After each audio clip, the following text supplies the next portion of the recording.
Hey, what's going on, guys? So I really wanted to do a live Let's Play of Spider-Man 2, but after the stream kept crashing for Hellboy Web of Word, I did not feel confident streaming Spider-Man 2, so I just started playing on my own, which is fun too. Playing with yourself is always a nice experience. And so far, as I'm recording this, I've got about 20 hours in the game, most of which is just me ignoring the main story and stopping random crimes and doing side missions. So I'm only really at 40-something% completion.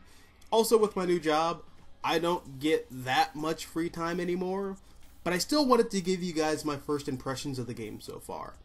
And this isn't exactly a review, mainly because I haven't finished the game, and I don't even really consider the game completed until all the post-launch content's been released.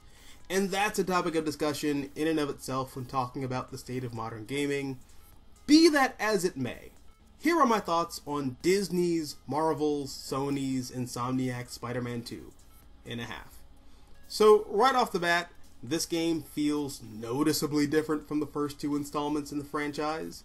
The best comparison that I can make is that the gameplay here felt like the transition between Batman Arkham Asylum and Batman Arkham City, whereas Arkham Asylum's combat feels relatively more loosey-goosey, and the physics are a little more heightened, and the gadgets are pretty bare bone. Meanwhile, the traversal is sort of rigid, and the gliding is pretty set.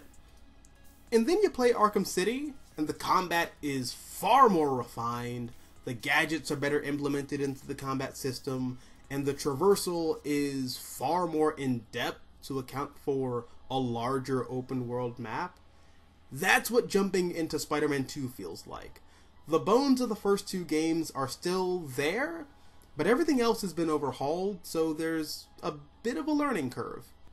The swinging is far more fluid this time around, and there's a really cool option to toggle swing assist, so you can have the more simplified swinging options from the first two games, but if you want, you can give yourself more of a challenge. And honestly, without swing assist and with fall damage turned on, the game reminds me a little bit of Web of Shadows, which in my book is a good thing. Also, much like Web of Shadows, you get to rescue civilians, and I think that's a pretty fun feature in a superhero game. You can tell everyone in there how much of a good guy you are. Thank you.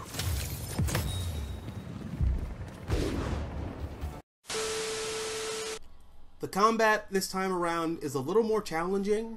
I'm playing this on spectacular difficulty, and I remember in playing the first two games feeling somewhat challenged, but not to the point where it felt like I was playing Elden Ring or something like that. This time around, spectacular difficulty feels like I'm playing on spectacular level difficulty. Some of the bosses are grueling compared to the first game. Even some of the random thug encounters are pretty life and death. And something that I do think was a great addition to combat were the gadgets and the power abilities. That definitely added a level of dimension to the combat that, retroactively, I feel was sort of lacking in the first game. I'm also a fan of the Iron Spider arms being a big part of Peter's combat and traversal. For the longest time, I thought I wasn't going to like it, but I don't know. I ended up liking it. Because for me personally, it feeds into that thing where I feel like superheroes should upgrade their gear every once in a while. And with Peter being a scientist and an inventor, the integration of the Iron Spider arms was a nice touch. Same goes for the web wings, even if trying to break is a little rough at times. And much like in his own game, a lot of the gameplay mechanics for Miles Morales were a lot of fun. I really like his Venom abilities, even if I still can't find the relation between being a spider and having zappy fingers. This really takes that joke about black superheroes having electricity powers for no reason to its furthest extreme. Absorbing lightning's totally my thing. You've never had black lightning before. That said, as much as I like playing as Miles, for the most part, I still find myself playing as Peter. A lot of Miles' side missions and stories just don't click with me. I feel like whoever was writing for the Miles-specific missions and stories have a lot of the same problems as the writers for the MCU Spider-Man films. There's a rose-tinted romanticism of high school life that really feels like it was written by 40-somethings who don't actually know what teenagers sound like. Also, everything involving Harlem and Miles being the Black Spider-Man feels like it was written by that one GameSpot reviewer who everyone memed on for like a year. I also just don't like their version of Miles. The boy ain't got no sauce. He ain't got no flavor. He's boring. Then again, I mean, you can say the exact same thing for Insomniac's Peter Parker. Granted, a lot of that is chalked up to the fact that I feel like across all media, Peter Parker post One More Day is just a completely different character from his pre-One More Day counterpart. He's more like a hollow nerd archetype akin to Leonard from The Big Bang Theory, more so than the three-dimensional multi-layered character that he was from 1962 up to 2007. I feel like that guy is gone. And now we're just stuck with this. Hey! Halfway! Oh, sorry, excuse me, scooting by!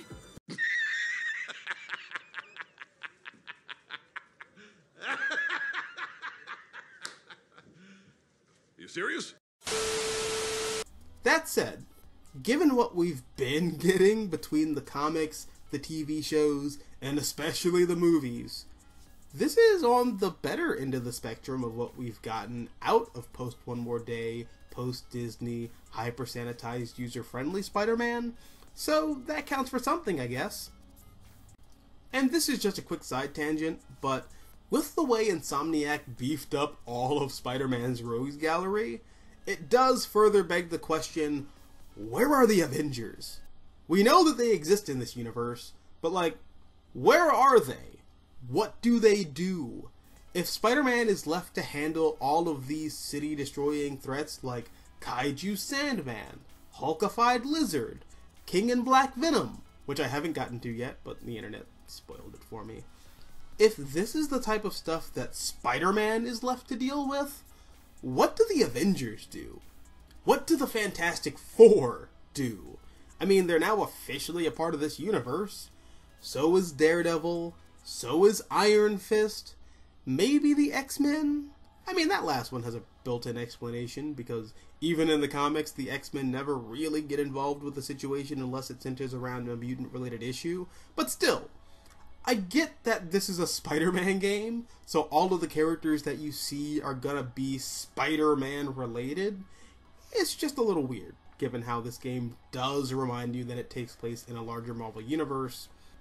Also, when you run into other crime fighters when tackling random city events like Miles Morales, Agent Venom, and the Wraith, which, in all fairness, is a nice touch, I just would have liked one little cutscene or one little piece of dialogue that explains where the other superheroes are.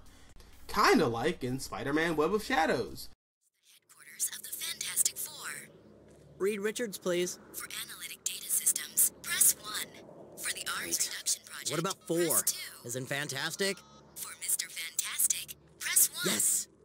This is the office of Dr. Richards. He is away on urgent business in another star system. Please leave a message. Mailbox full. Ah, fine.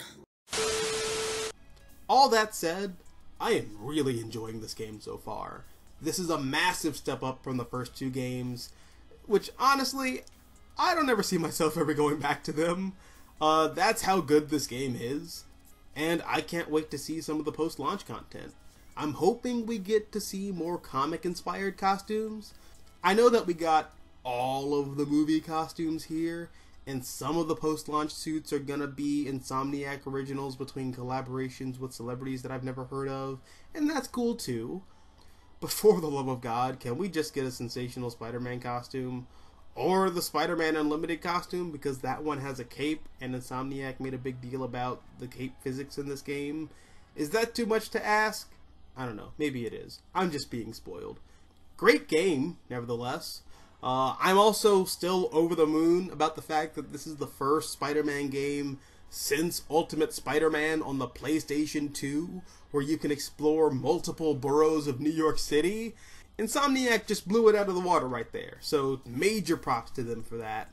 And I'm definitely going to do a Let's Play of this game in the future. But what about you? What are your thoughts on the game so far? What post-launch content would you like to see?